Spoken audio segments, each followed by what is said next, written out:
순종하지도 않고 주님의 충고도 듣지 않고 주님을 의지하지도 않고 하나님께 가까이 가지도 않는구나.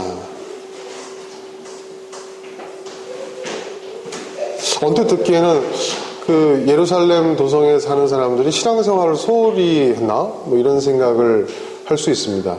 또 일반적으로 우리가 주님께서 이런 말씀을 하실 때마다, 성경에 기록되어 있는 이런 말씀을 볼 때마다 뭔가 그들이 하나님께 대한 어떤 예배 의무를 다하지 않았거나 무슨 종교적인 어떤 그런 의무를 제대로 지키지 않고 율법을 어기고 그래서 하나님께서 화가 나셔서 이런 말씀을 하고 계시는 거 아닌가라고 생각을 하는데 그렇지 않습니다. 오히려 그들이 그 예루살렘 성전에서 하나님께 예배 드리는 것에 대해서 굉장히 열을 올렸었죠. 예. 유대교는 어떤 제도적 종교로서는 거의 완벽한 시스템을 갖추고 있던 그런 종교죠.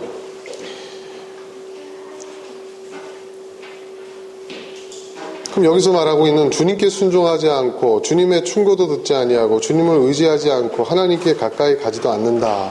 이 말은 뭘까요? 여기서 우리는 하나님이 어떤 분이신가를 한번 생각해 봐야 됩니다. 이게 다 하나님을 향한 호칭이잖아요. 주님이라는 거, 하나님이라는 거. 예. 하나님을 향한. 그럼 하나님 어떤 분이냐? 여기서 요구하고 있는 게 뭘까? 여러분, 하나님 어떤 분이십니까? 수리마. 네, 오래간만에 봤네. 수리마, 하나님 어떤 분이시지? 하나님은 뭐뭐다 했을 때 그 가로 안에 들어갈 수 있는 게 뭘까? 하나님은 어떤 분? 생각나는 대로.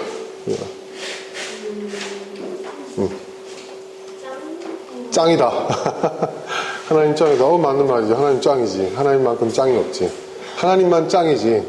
하나님만 짱인데 다 짱 노릇을 하려고 하니까 문제지. 나도 짱이다 하니까. 하나님만 짱이고 나머지는 다 평등하다. 그게 뭐라고 그랬지? 목사님이? 그게 유일신사상의 핵심이라고 그랬지. 이게 유일신사상의 핵심이야. 이게 뭐냐면 하나님만 진짜고 나머지는 다 신이 아니다. 그게 유일신사상이 얘기하고자 하는 게 아니야. 그러니까 하나님만 진짜 신이고 나머지는 다 신이 아니다라는 건 무슨 말이에요? 그 말 자체에 여러분 모순이 있어요. 하나님만 신이면 다른 신 자체가 언급되지 말아야 돼요. 그죠? 나 외에 다른 신을 섬기지 말라. 그럼 다른 신이 있다는 얘기잖아요. 그 말대로 한다면. 그죠?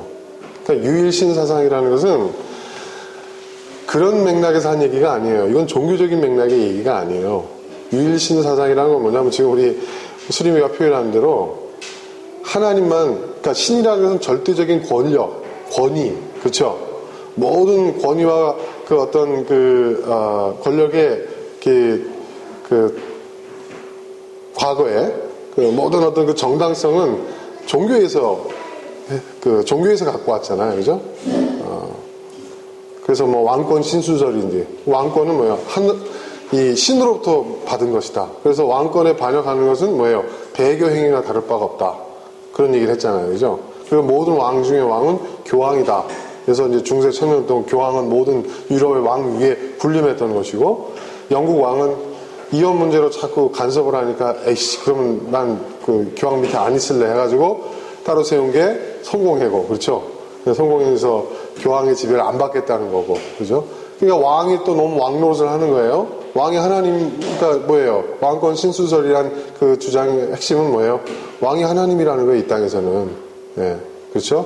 그러니까 종교개혁이 일어났죠. 자유운동이 일어났죠. 예. 그러니까 왕이 처형당하는 사건. 그러니까 뭐예요, 그게? 왕도 뭐예요? 피조물이라는 거죠. 그러니까 프랑스 대혁명의 그 사건의 그 의미는 굉장히 큰 의미가 있는데요. 아무튼, 그러니까 그렇게 사람들이 절대자를 또 신을 종교의 어떤 그 힘을 빌어서, 이름을 빌어서 그 자신들의 그 권력의 정당성을, 기득권의 정당성을 주장을 했어요. 근데 그러면서 유일신 사상을 사람들이 왜곡시킨 거죠. 예, 왜곡시킨 거예요. 신이 유일해야죠. 신이 유일해야 뭐예요? 자기의 권력도 유일해지는 거거든요. 그쵸? 예. 근데 여러 신들이 있어 봐요. 어떻게 돼요? 그쵸? 신으로부터 권력을 받은 여러 왕들이, 여러 권력자들이 있게 되는 거예요. 그러니까 그 로마 제국이 다신교를 믿다가 다신교의 한계에 부딪히게 된 거예요. 네. 그래서 그 사람들이 정치적 통일의 목적 때문에 유일신을 주장하고 있는, 그렇다고 유대교를 믿을 수는 없고, 그죠? 근데 많이 그리스화, 로마화된 기독교를 국교로 삼은 거예요. 그러니까 신은 하나밖에 없어요. 그러면 신으로부터 그 권력을 이양받은 사람도 하나밖에 없는 거예요. 로마 황제, 절대 권력.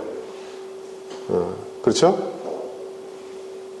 참 무서운 논리예요, 여러분. 그게 이제 유일신간이 왜곡되게 된 가장 큰 역사적 배경인데, 유일신 사상의 핵심은 뭐냐면, 이건 신을 향한 게 아니라 인간을 향한 거예요. 지금 수님이 말한 것처럼 하나님만 짱이라는 얘기예요. 예. 쉽게 얘기해서. 예. 하나님만 왕이시다. 예. 하나님만 우리를 지배할 수 있는 분이다. 하나님만 유일한 신적 존재다. 그러면 그분을 제한 모든 사람들은 뭐냐? 그 유일신 앞에서 모두가 다 평등하다는 거예요. 평등. 예, 평등하다. 이게 굉장히 중요한 얘기입니다. 그리고 만인 제사장설도 그것과 연결되어 있는데, 자, 그런데 사람들이 자꾸 뭐라고 얘기하냐면, 좋다. 응? 다 평등하지만 특별한 사람들이 있다. 특별한 계급들이 있다. 뭐냐? 하나님과 인간 사이에서 브릿지 역할을 하는 사람들이 있다. 그게 제사장이다. 신은 제사장을 통해서, 성직자를 통해서 말씀을 하신다. 그러니까 이 사람들은 특별한 사람이다. 하면서 이 사람들이 그 자신들의 어떤 권력. 그래서 중세 천년 동안에 그 카톨릭이 유럽을 지배할 수 있었던, 전 세계의 4분의 1을 지배할 수 있었던 이유가 거기 있었던 거거든요. 예. 그러니까 성경을 보니까, 루터가 성경을 보니까 아니라는 거죠. 만인이 다, 모든 사람이 다 제사장이 될 수 있다. 그건 뭐야? 평등하다는 얘기예요. 그죠? 특별한 계급이 있을 수 없다는 거예요. 자유와 평등. 예. 그게 핵심이에요. 중요한 얘기를 한 거예요. 지금 얘기를 했기에 내가 지금 덧붙여 설명을 했는데, 그래요. 하나님만 짱이에요. 그 맞는 말이에요. 그래서 하나님만 주님이라고 부를 수 있는 거예요. 주님. 주님. 그분만 주인 노릇을 할 수 있어요. 그럼 그분이 아닌 그 누구도 주인 행세를 할 수 있는 사람이 이 땅에 없다는 거예요. 그럼 뭐예요? 다 똑같다는 거죠. 다 똑같다. 네. 근데 문제는 뭐냐? 자기가 주인이라고 하는 사람들이 많다는 거예요. 세상에. 그게 문제예요. 네. 그리고 자기가 거기에 이제 맞서서 나온 얘기가 유일신. 하나님만 주인이라는 얘기예요. 나머지 다 그 누구도 주인 행세를 할 수가 없다. 주인의 자리에 있을 수 없다. 그 얘기였고. 그러니까 주인의 자리에 있을 수 없다고 하니까 그러면 주인을 대신한 대리자. 그게 성직자고 그게 제사장이고 이런 주장을 하니까, 그래서 그걸 가지고 사실상 주인 행세를 하니까 다시 성경을 돌아가서 연구해 보니까 아니다. 모든 사람이 다 하나님 앞에 각각 나아갈 수 있다. 만인 제사장. 이게 종교, 사실은 이게 여러분 종교, 신학적인, 교리적인 어떤 논쟁이 아니라 이거는 인간의 존엄성과 자유와 인간의 기본 권리에 대한 얘기예요, 사실은. 네. 이걸 자꾸 이렇게 우리가 자꾸 그래서 다른 종교를 인정하면 안 된다, 기독교는. 이런 쪽으로 자꾸 가는데 그런 개념이 아닙니다. 그런 개념으로 시작된 얘기가 아니에요, 사실. 자, 하나님은 그래요. 하나님 또 어떤 분일까요? 서리만 하나님 어떤 분일까? 응? 하나님 어떤 분이야? 아니, 생각나는 대로 얘기해.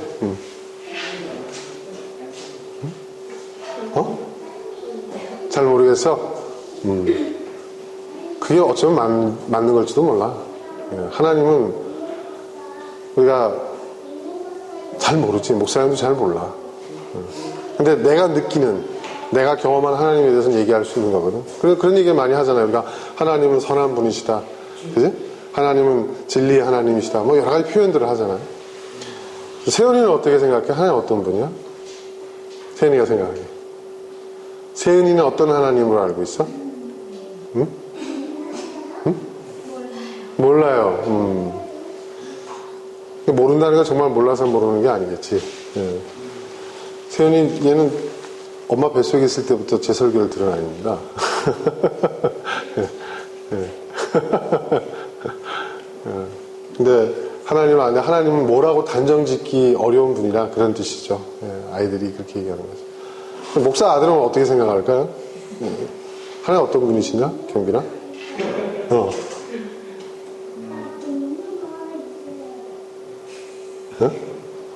그냥 정답을 얘기하려고 하지 말고 그냥 네가 느끼는 하나님을 얘기하면 돼.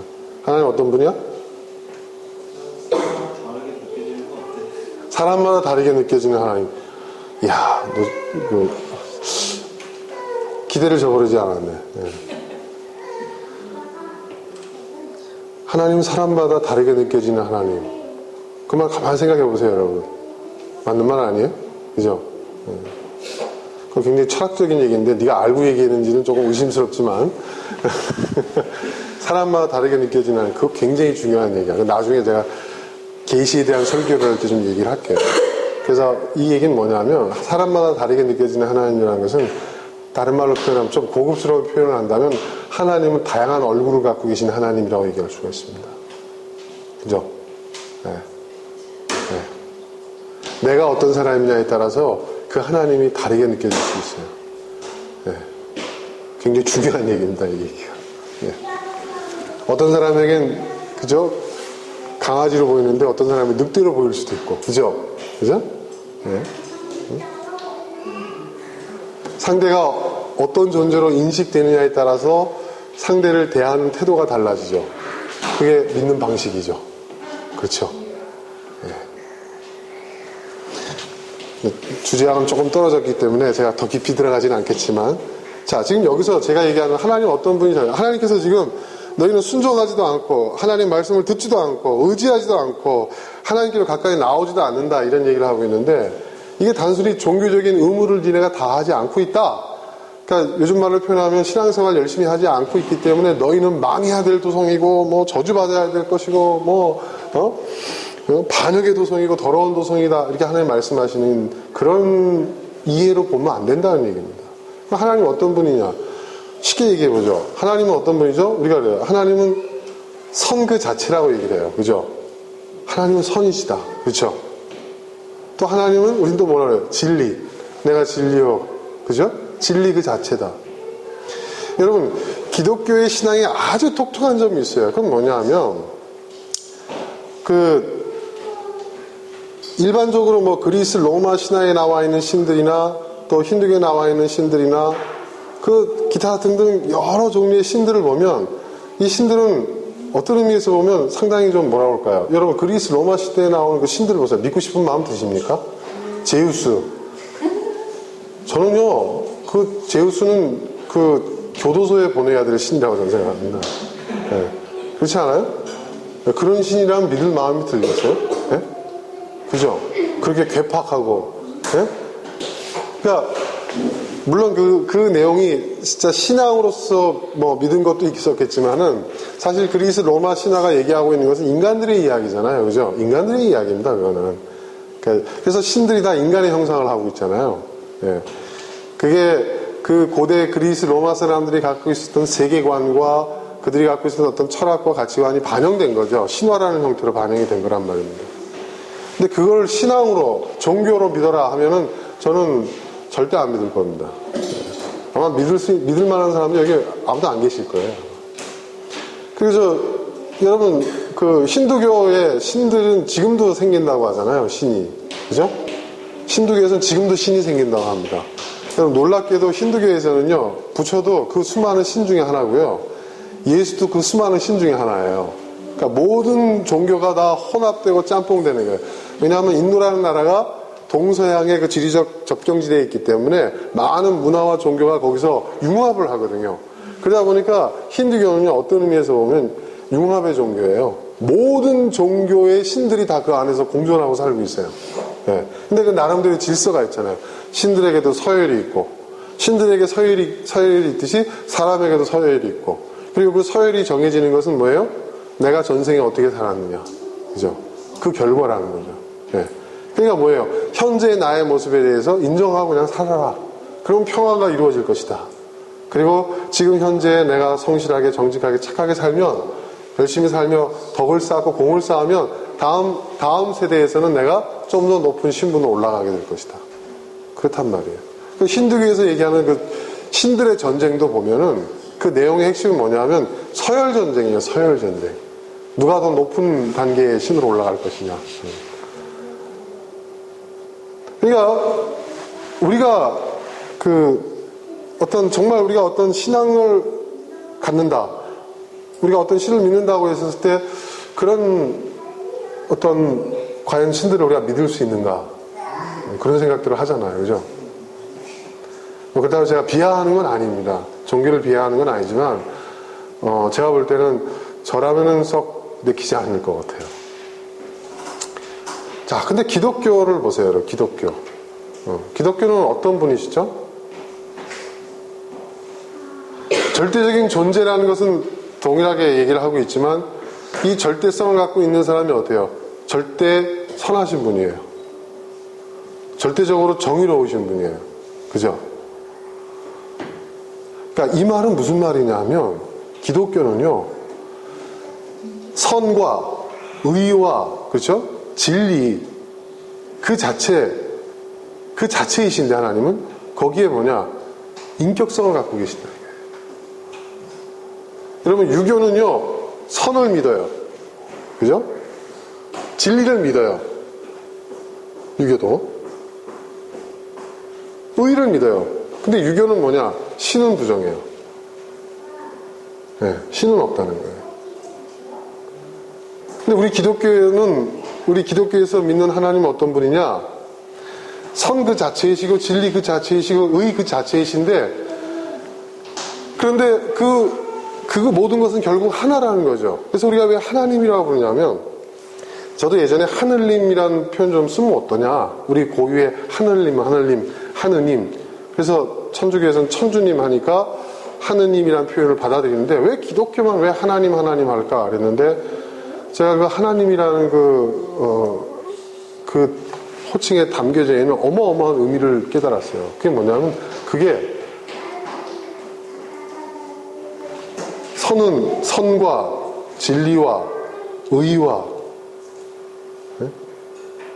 공의와 그 모든 것들은 결국 하나라는 거예요. 우리가 진선미는 하나라고 하잖아요. 진선미는 하나다. 결국 하나라는 거예요. 그 하나의 다른 얼굴이라는 거예요. 그런 의미에서 유일시간도 여기에 부합되는 거죠. 하나다. 네. 그러니까 하나님.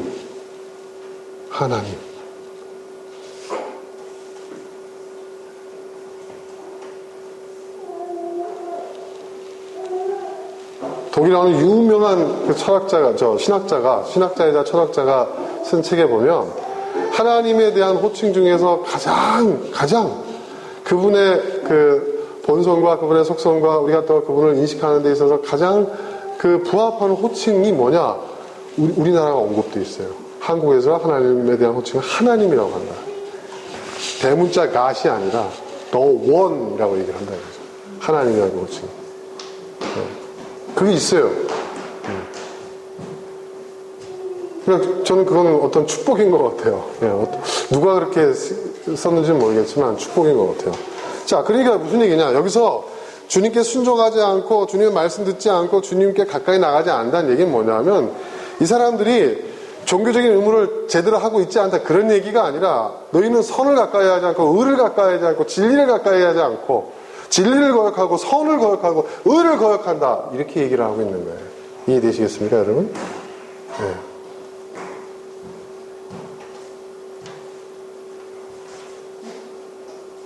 그러니까 여러분 종교적 의무를 다하지 않고 종교적 규율을 지키지 않는 것이 하나님께 불순종하는 게 아니라는 거예요. 하나님을 거역하는 게 아니라는 거예요. 진짜 하나님께 불순종하고 하나님을 떠나고 하나님을 거역하는 것은 선을 저버리고 의를 저버리고 왜? 하나님 그 선 자체이시니까 하나님 진리 그 자체이시니까 의 그 자체이시니까 네.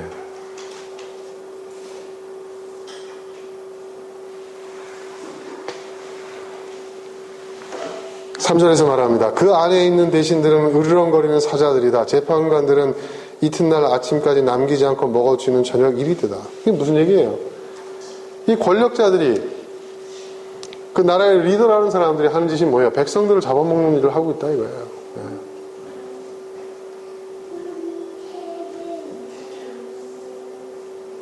4절에서 예언자들, 하나님을 말씀을 맡은 자들이 하는 짓은 뭐예요?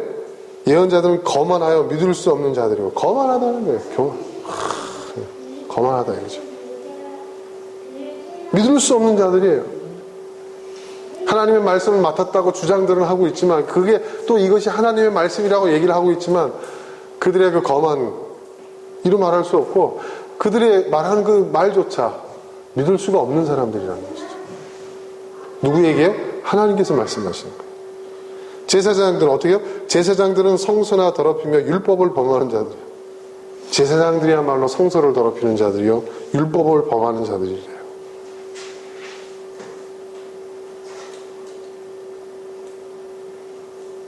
기가 막힌 얘기죠. 네. 겉으로 드러나는 어떤 종교적 행위로서는 그들은 얼마나 철저한 신앙생활을 했어요. 그렇죠, 여러분? 네? 하나님 말씀을 받던 예언자들이 또는 제사장들이 얼마나 종교적인 규례나 율례들을 얼마나 엄격하게 지켰겠어요. 그럼에도 불구하고 하나님께서 이런 말씀하신다는 것은 그것이 하나님 앞에 뭐예요? 요즘 유행하는 말로 아무 의미 없는 거예요. 네. 아무 의미가 없는 거예요. 그런 행위가. 오히려 그들이 의를 행하고 선을 행하고 진리를 추구하고 거짓에서 멀어지고, 이것이 하나님께 순종하는 것이라는 거예요. 종교생활 열심히 하고 신앙생활 열심히 하는 것이 하나님을 믿는 게 아니라는 얘기예요. 이거 굉장히 중요한 얘기입니다. 5절입니다. 그러나 그 안에 계신 주님께서는 공평하시여 부당한 일을 하지 않으신다. 자, 하나님 어떤 분이에요? 공평하시고 부당한 일을 하지 않으신다. 아침마다 바른 판결을 내려주신다. 아침마다 어김없이 공의를 나타내신다. 그래도 악한 자는 부끄러운 줄 모르는구나 하고 여기 느낌표가 붙어있죠. 감탄사죠. 탄식입니다. 하나님의 탄식. 하나님은요, 아침마다 공의를 나타내 보여주신대요. 이 아침마다라는 게 뭐예요? 아침이라는 건 새로운 날이죠. 새로운 날마다 하나님께서는 공의를 나타내 보여주셔요. 이것이 공의라는 것을 하나님은 역사 속에서 나타내 보여주시지만, 악한 자들은 부끄러워하지는 않는다. 부끄러워하지 않는다는 것은 악행을 멈추지 않는다는 거예요.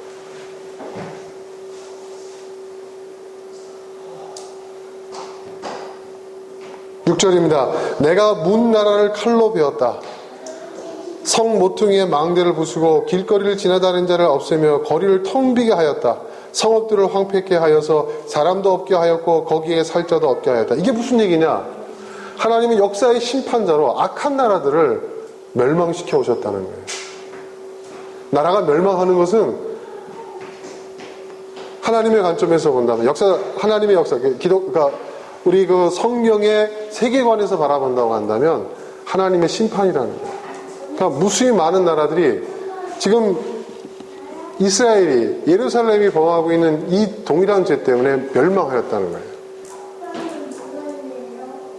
그러니까 우리 성경의 관점에서 비춰본다면 나라가 망하고 문명이 멸망하는 것은 어떤 경제적이고 군사적이고 정치적이고 여러 가지 이유들이 있을 수 있지만 그것은 나타나는 현상이지, 그 핵심은 뭐냐? 악이라는 거야. 악.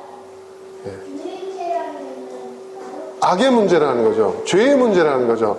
이 악과 죄의 문제가 한 개인을, 한 가정을, 나아가 한 나라를, 한 문명을 멸망시키는 이유라는 거예요.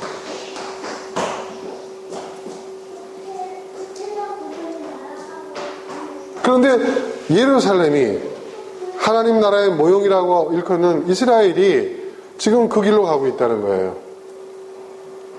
그러니까 하나님께서는 망하고야 말 성도, 도성, 반역하는 도성, 더러운 도성, 죄악의 도성이라고 지금 말씀하고 계시는 겁니다.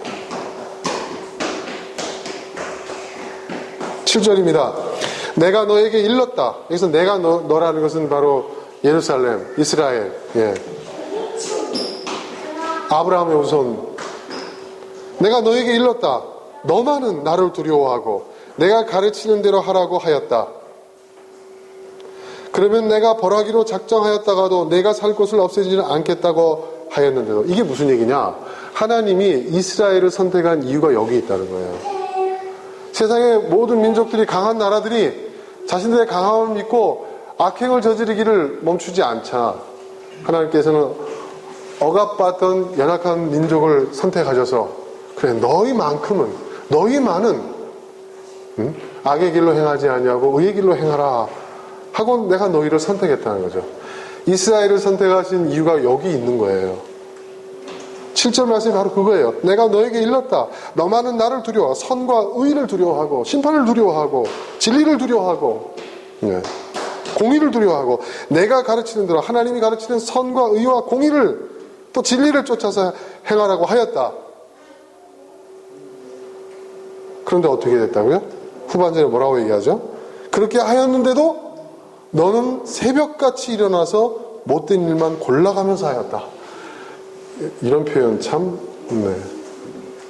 가끔씩 저희 집에서도 그런 소리를 들어요. 미운 짓만 골라서 한다. 많이 듣죠. 근데 지금 하나님께서 그런 얘기를 하고 계시는 거예요. 어쩌면 그것도 뭐예요? 새벽같이 일어나서. 늦게 일어나는 것도 아니에요. 아침 일찍 새벽같이 해가 뜨기 전에도 일어나가지고 어떻게 해요? 못된 짓만 골라서 한다는 거예요. 하나님이 보시기에.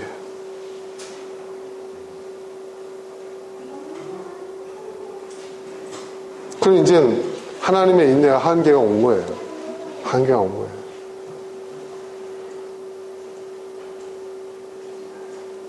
그래서 8절에 뭐라고 말씀하십니까? 그러므로 나를 기다려라. 나를 기다려라.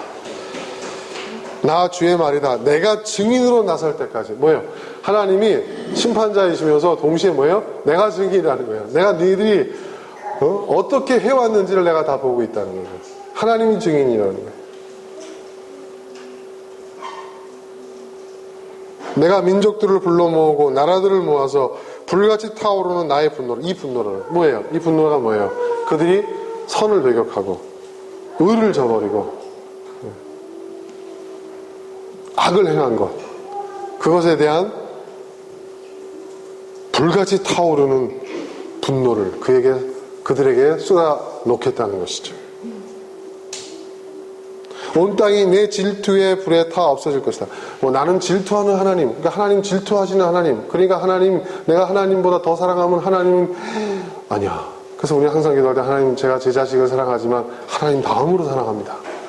그러니까 그 사랑의 우선순위, 삶의 우선순위를 분명히 하지 않으면 하나님께서는 질투하시는 하나님이기 때문에 하나님이 질투하시는 그것을 빼앗아 간다. 여러분 그런 얘기 많이 들었죠? 그러면 여러분 어떻게 하세요? 아멘 하셨잖아요. 그래서 저도 옛날에 그렇게 들었고 그렇게 배웠고 또 그렇게 가르쳤어요. 근데 지금 와서 한번 제정신이 들고 생각해 보니까요, 세상에 그런 옹졸한 하나님이 어디 있습니까? 여러분 예를 들어서 남편분들, 아내분들, 나는 내 자식이 정말 사랑스러워, 난 내 자식 가장 사랑해, 이런 얘기했다고 섭섭하세요? 조금 섭섭할 수 있죠. 또 때로는 섭섭한 척을 해야 부부관계가 더 좋아질 수도 있어요. 근데 정말 그게 섭섭해서 질투해서 내가 저 자식을 없애고 말 거야, 뭐 이런 생각 하십니까? 네? 그렇다고 한다면 그 사람이야말로 사이코패스죠. 근데 우리는 하나님이 그런 하나님이라고 믿고 있는 거예요. 그런 하나님이라고. 네. 그런 하나님. 그게 말이 돼요? 그리고 그게 믿음이라고 얘기를 해요. 하나님은요, 여러분이 하나님보다 여러분 자식을 더 사랑하고 남편을 더 사랑하고 뭘 더 사랑해도 그거 갖고 질투하시는 하나님이 아니에요. 하나님 질투하시는 건 뭐예요? 여러분이 선보다 악을 더 가까이 하는 거. 여러분이 진실보다 거짓을 더 가까이 하는 거. 여러분이 진리보다 거짓을 더 가까이 하는 거. 하나님이 질투하시는 그런 거예요. 그러니까 제발 여러분 그런 이상한 소리를 떠들어도, 아까 우리도 지금 우리 교동문 읽었지만, 우리 속지 않아야 됩니다. 그런 거 걱정하지 마세요. 예전에 제가 막 그런 것 때문에 제가 신학생 시절 때 결혼했잖아요. 결혼하는데 제가 존경하는 선배 목사님 저를 불러가지고 그러시더라고요. 참 결혼하면 정말 가정이 소중하고 아내가 사랑스럽고 근데 너무 또 그렇게 되면 하나님보다 더 사랑하는 우상숭배가 되기 때문에 하나님이 징계하시니까 결혼한 새신랑한테 너무 신부를 이뻐하지 말라는 거예요. 말하자면 그분이 뭐라고 얘기하냐면 그러니까 정기적으로 각방을 써야 하며 기도 생활을 어떻게 해야 하며 막 그런 얘기를 하시는데 저는 그걸 진지하게 들은 거예요. 굉장히 진지하게. 굉장히 진지하게 들은 거예요. 그리고 부인하고 함께하는 시간보다 하나님과 함께하는 시간이 더 많아야 된다는 거예요.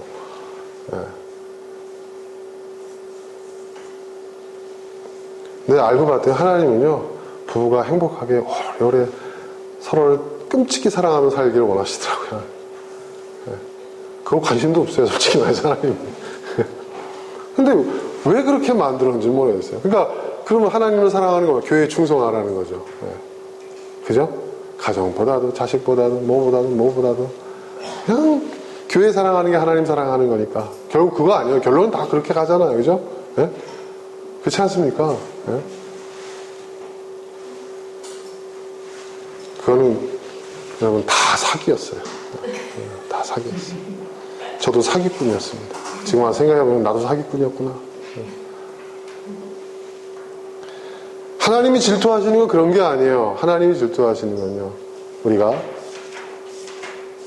선보다 악을 가까이 하는 것, 진리와 진실보다 거짓을 가까이 하는 것, 의보다 불의를 가까이 하는 것.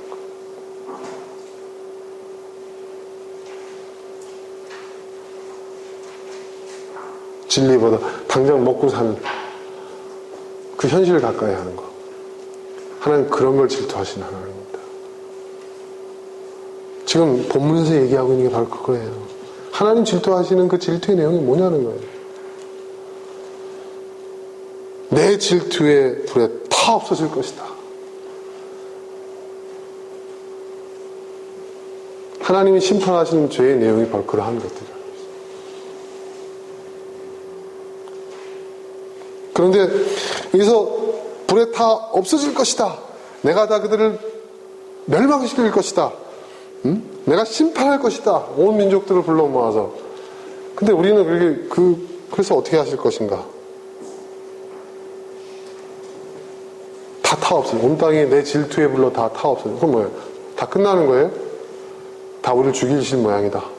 우리를 다 지옥불에 다 쳐넣으실 모양이다.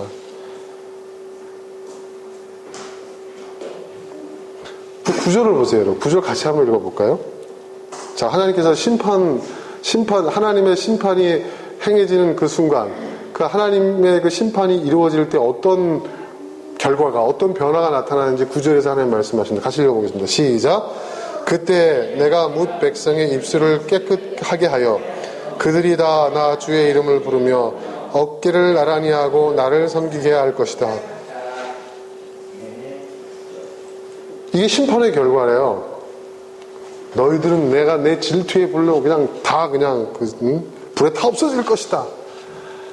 말씀하신 걸 들어보면 우리는 다 죽었구나 이제 이렇게 되는데 그 질투의 불로 어떻게 하신다고요? 우리를 불에 태우는데 그 질투의 불에 하나님의 그 심판의 불에 태워지고 난 다음에 어떤 일이 벌어져요? 우리의 입술이 깨끗해진대요. 우리의 입술이 깨끗해진대요. 입술이 깨끗해진다는 건 뭐예요?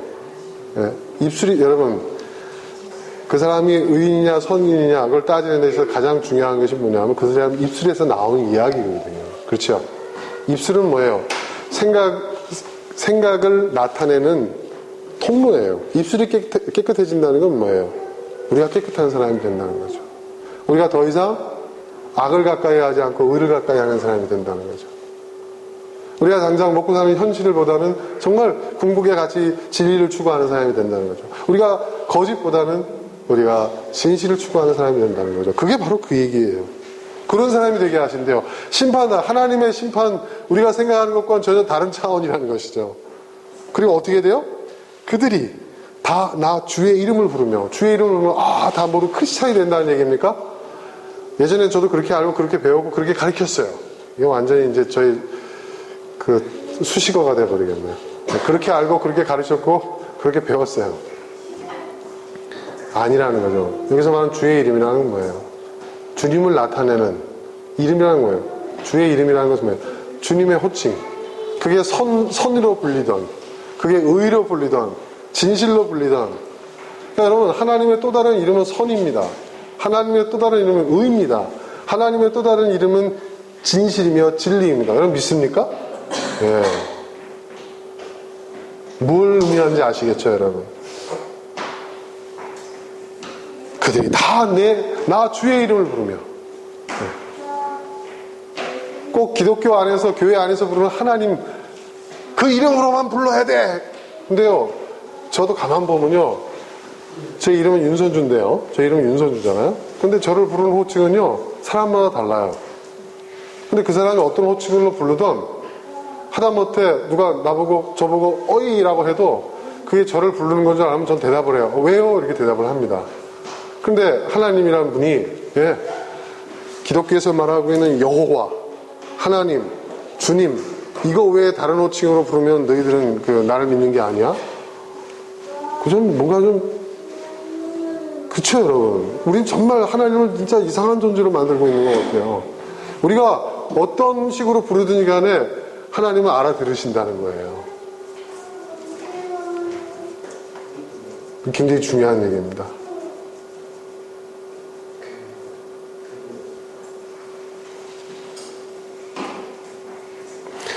다 나 주의 이름을 부르며 어떻게 한다고요? 어깨를 나란히 하고 나를 섬기게 할 것이다.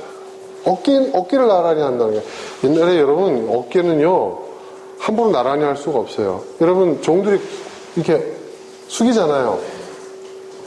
그게 뭐냐면 자기의 신분을 나타내는 거예요. 어깨를 나란히 한다는 것은 신분이 같다는 거예요. 계급이 같다는 거예요. 근데 모든 사람이 다 똑같이 어깨를 나란히 한다는 건 뭐예요? 모든 사람이 다 평등하다는 거예요. 평등.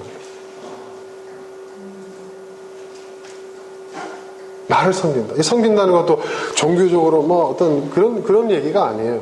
하나님을 섬기는, 선을 섬기면 하나님을 섬기는 겁니다. 의를 섬기면 하나님을 섬기는 겁니다. 진리를 섬기면 하나님을 섬기는 겁니다. 진선미,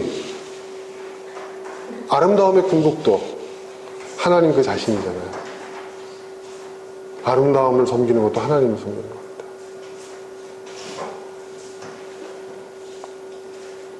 그렇게 하겠다는 거예요.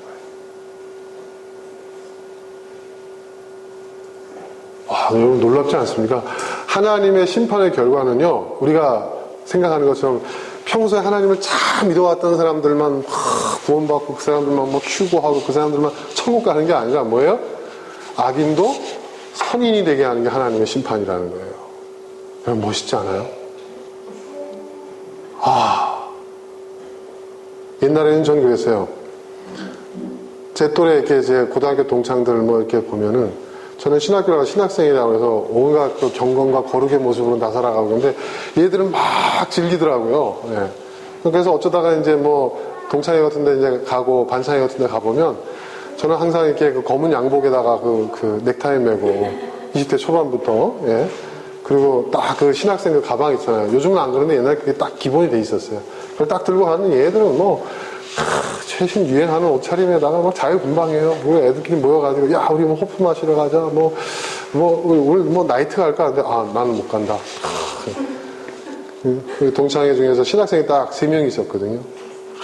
우리는 가까운 교회로 가서 같이 간증하자 막 이런 기도. 그게 잘하는 줄 알았어요. 그리고 또 오면서 우리 그때 그 3명이서 얘기를 했어요. 그 셋 다 목사가 됐는데 각각 다른 신학교를 갔으면 뭐라고 했냐면 야 우리가 친구들을 위해서 기도해야 되지 않겠냐. 쟤들이 그 심판날 지금은 좋다고 저렇게 즐기고 있지만 나도 그때 신학교 1, 2학년 때 했던 얘기예요.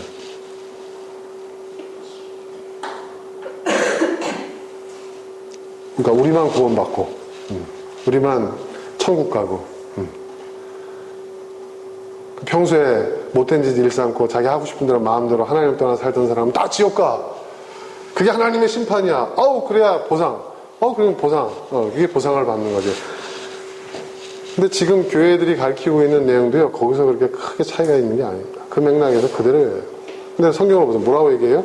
그 사람들도 다 악인이 의인이 되는 게 하나님의 심판이랍니다. 하나님의 심판의 결과로 악인이 멸망해요. 그렇죠? 악인으로서 멸망하는 거죠. 그럼 다시 태어나요. 선한 사람으로. 그러니까 여러분, 유대인들이 원했던 건 뭐예요? 자신들을 억압했던 모든 민족들은 그 죄에 대한 대가를 받아 다 망해버리고 유대인들만 살아남고 잘 먹고 잘 살길 바랬잖아요. 그게 그들이 바랬던 메시아 사상이었어요. 네. 근데 예수님께서 니네가 그런 메시아를 기다린다면 난 그런 메시아 아니야.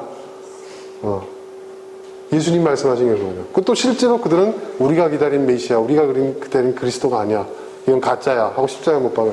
왜? 반품한 거죠. 하나님께. 이런 그리스도 말고 우리가 원하는 그리스도를 보내주세요 하고. 그죠?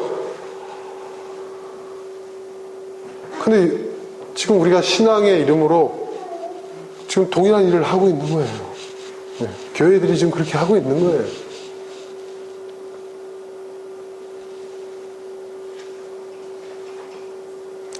하나님의 분노를 그들에게, 악을 행했던 불같이 타오르는 하나님의 분노를 그들에게 막 쏟아붓고 질투의 불로 다 태워 없애버리겠다.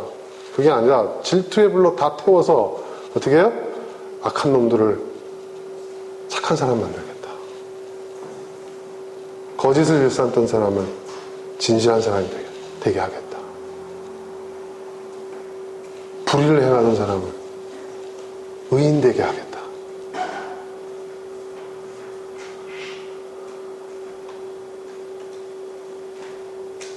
그런 하나님이라는 거죠.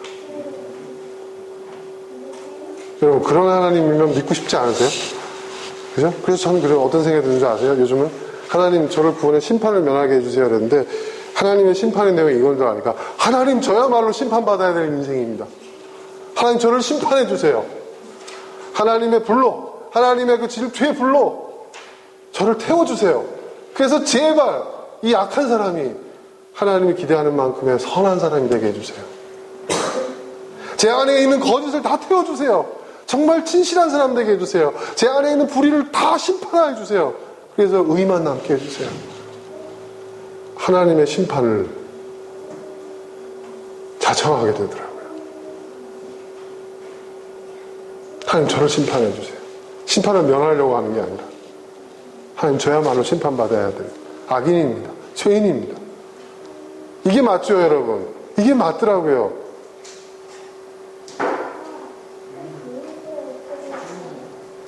회개는 심판을 면해달라고 하는 게 아니라 제가 깨달은 게 뭐냐면 정말 회개한 사람은요, 자기가 죄인이라는 걸 깨달은 사람은요, 제 죄를 없애주세요. 탕감해주세요. 이게 아니라 어떻게 돼요? 저를 심판해주세요. 죄값을 받게 해주세요. 그게 진짜 회개예요.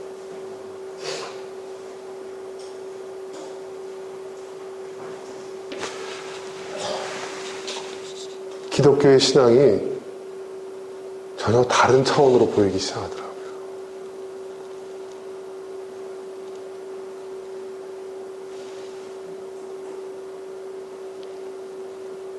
성경이 그렇게 말하고 있잖아요. 네. 하나님의 그 맹렬한 분노와 그 질투의 불로 다 태워서 어떻게 된다고요? 그 결과 모든 백성의 입술이 깨끗해진다는 거예요. 변화가 일어나요. 거짓을 말하는 사람이 진실을 얘기해요. 악한 사람이 의인이 돼요.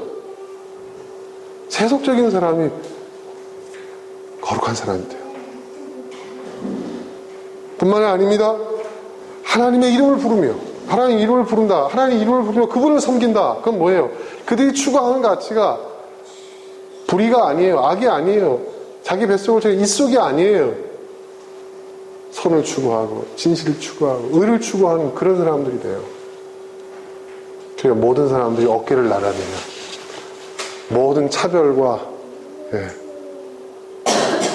신분 뭐 이런 것들이 다 없어지는 거예요. 모두가 동등한 사람이 되는 거예요. 하나님의 심판의 결과입니다. 그래서 저는 예전에 예언자들이 이 성경을 보면요, 그 하나님의 그 사람들, 예언자, 하나님의 말씀을 그 참된 예언자들이 주여 우리를 심판하소서, 나를 심판하소서 막 이런 내용이 나와요. 그죠? 이사야도 그랬잖아요. 바로 다 나요. 하나님 저를 심판해 주십시오 그러잖아요. 왜 그런지를 알겠어요. 하나님 심판하시잖아요. 성전 숯불에 천사가 가서 숯을 탁 들어가지고 뭡니까 이사야의 그냥 그 주둥이로 확 지져버리잖아요. 난 입술이 부정한 자라다. 입술 의미를 제가 설명했죠. 뭐야? 하나님의 심판이 시행된 거예요. 그렇죠? 그리고 그가 입술이 거룩한 자가 되어서 예언자로서 쓰임받게 되잖아요.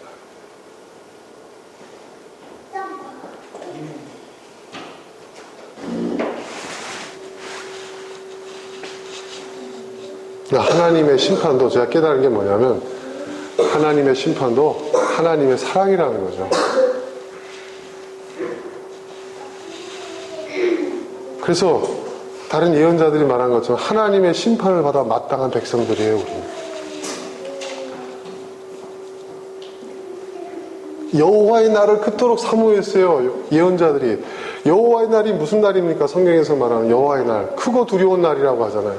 심판의 날입니다. 하나님 그 날이 언제 옵니까? 그 말은 뭐냐? 하나님 우리를 언제 심판해 주실 것입니까? 그 얘기인 거예요. 그 심판을 뭐라고 그러죠? 또 다른 표현은 그게 바로 부흥이에요.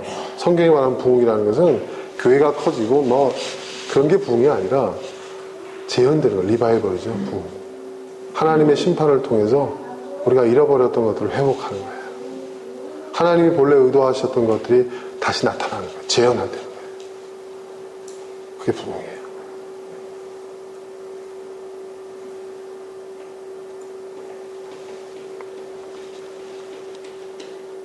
그래서 예언자들이 하나님의 말씀을 맡은 자들 그토록 하나님 나와 나의 나라를 나의 백성을 나의 형제 자매들을 심판해달라고 외쳤던 거예요. 이상하지 않아요? 이 사람들은 이스라엘이 잘못되길 바라는 사람인가? 네? 자기가 살고 있는 나라가 망하기를 그러니까 그 당시에는 그 사람들이 그렇게 오해를 받았죠. 그렇죠? 네. 예레미야는 감옥에 갇히고 쫓겨다니고 핍박받고 그 이유가 그거잖아요. 네? 심판을 해달라고 자청하고 있으니까. 그게 저주를 내리는 것이냐 하면서. 근데 그 이유가 거기 있었던 거예요. 저는 정말 하나님 저를 심판해 주셨으면 좋겠어요.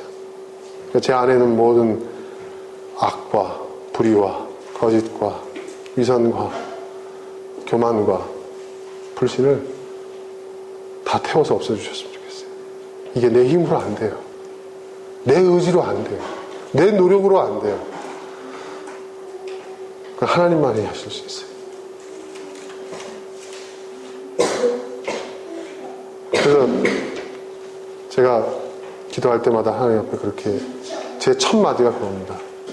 예전엔 나를 사랑하시는 하나님, 나를 도우시는 하나님, 나와 함께 하시는 하나님 그렇게 얘기했는데 나를 심판하실 하나님 이렇게 기도합니다. 나를 심판하실 하나님.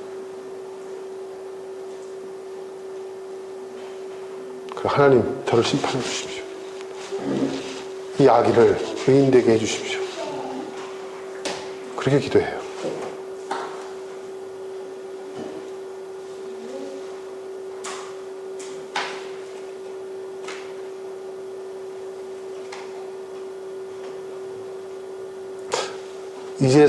이제사 회개가 뭔지를 좀 이제 알 것 같아요.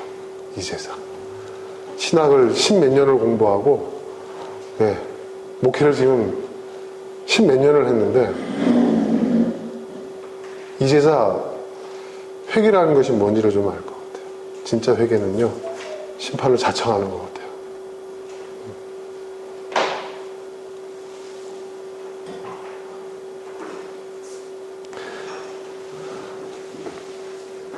이상하죠 여러분? 이상하다. 저는 가끔씩 좀 걱정돼. 제가 이렇게 이런 설교를 할 때 요즘 들어서 걱정되는 게 일단 제일 먼저 우리 가족이 걱정돼요. 예전부터 제 설교를 들어왔잖아요. 근데 또 가족은 또 제가 지금까지 그 삶을 같이 해왔기 때문에 제 변화와 어떤 이런 그 과정들을 다 지켜봤기 때문에 어느 정도 이해할 수 있으면 모르겠지만 제가 제일 걱정되는 분이 이상한 집사님 제일 걱정돼요. 이상하다. 우리 목사님 그 10몇 년 전에 전도사님 이렇게 가르치셨는데, 이렇게 설교하셨는데, 난 그때 은혜 참 많이 받았는데, 지금 와가지고 다 뒤집어 버리시네. 근데 여러분, 제가 가만 보니까요, 선생님 중에서 정말 좋은 선생님은 자기가 잘못 가르쳤다는 걸 인정할 줄 아는 선생님이 제일 좋은 선생님인 것 같아요. 그렇죠? 예. 그러니까 실력을 떠나서, 예. 잘못했습니다, 이상한 시장님. 예. 잘못 알았습니다, 제가. 예.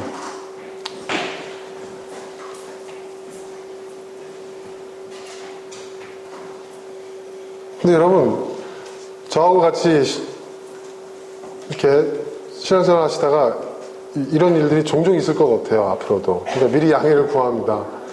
그러니까, 우리 목사님 변절해서 이렇게 생각하지 마시고, 우리 목사님이 철이 들어가는구나. 우리 목사님이 성숙해져 가는구나. 이렇게 생각해 주셨으면 좋겠습니다. 자, 그 다음 10절. 10절 말씀도 너무 중요해요. 10절은 뭐라고 얘기하냐면 제가 읽겠습니다. 3장 10절.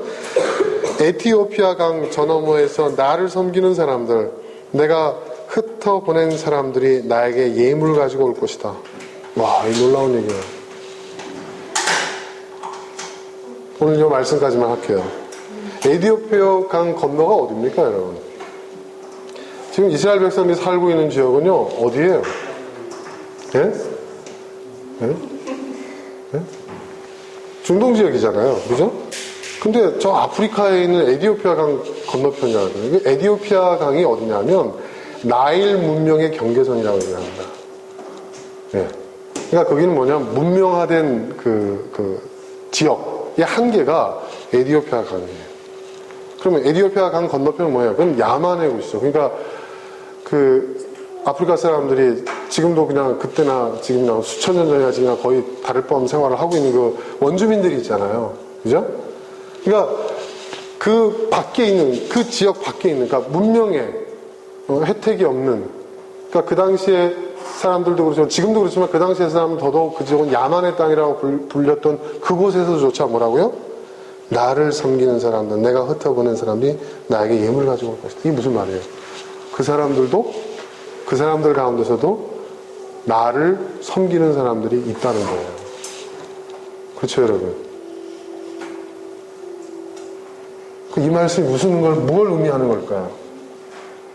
하나님을 믿는다는 것이 꼭 교회에 나와서 정해적인 어떤 종교적 제도의 구조 안에서 거기서 정한 규칙을 잘 지키고 그 안에서 잘 생활하면 그게 하나님을 믿는 그것이 하나님 믿는 것의 전부냐? 아니라는 거예요. 이 말씀에 의하면. 에티오피아 강 건너편에 있는 그러니까 사람들이 그 당시 사람, 지금도 마찬가지지만 그 당시 사람들이 그 야만의 땅, 무지의 땅, 그 무식한 아메리카 아프리카 그 토착민들, 그 원주민들, 그 사람들 어찌 하나님의 백성이 될 수 있어? 그들이 어떻게 하나님을 알아? 그들이 하나님을 섬긴다고? 아니라는 거예요. 하나님 뭐예요? 그들도 내 백성이라는 거예요. 그들 가운데서 나를 섬기는 자들이 있다는 거예요. 그들은 어떻게 하나님을 섬겼을까요? 네?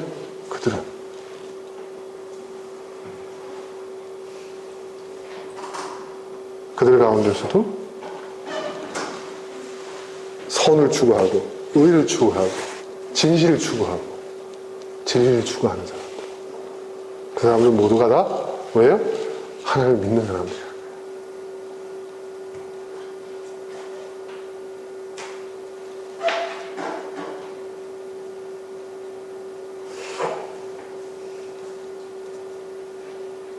반대로 정작 예전부터 하나님을 믿어왔다고 주장하고 또 그렇게 알고 있는 사람들에게 어떤 일이 벌어지냐. 11절입니다. 한번 제가 읽어볼게요. 그날이 오면 너는 나를 거역한 온갖 잘못을 부끄러워하지 않아도 될 것이다.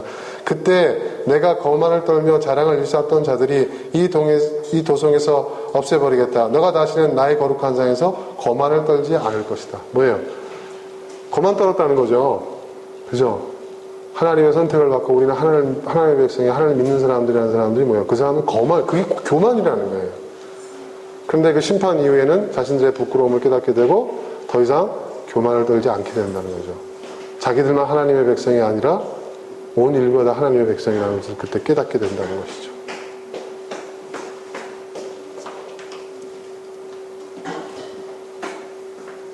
여러분, 그런 날이 속히 올 수 있기를 희망합니다.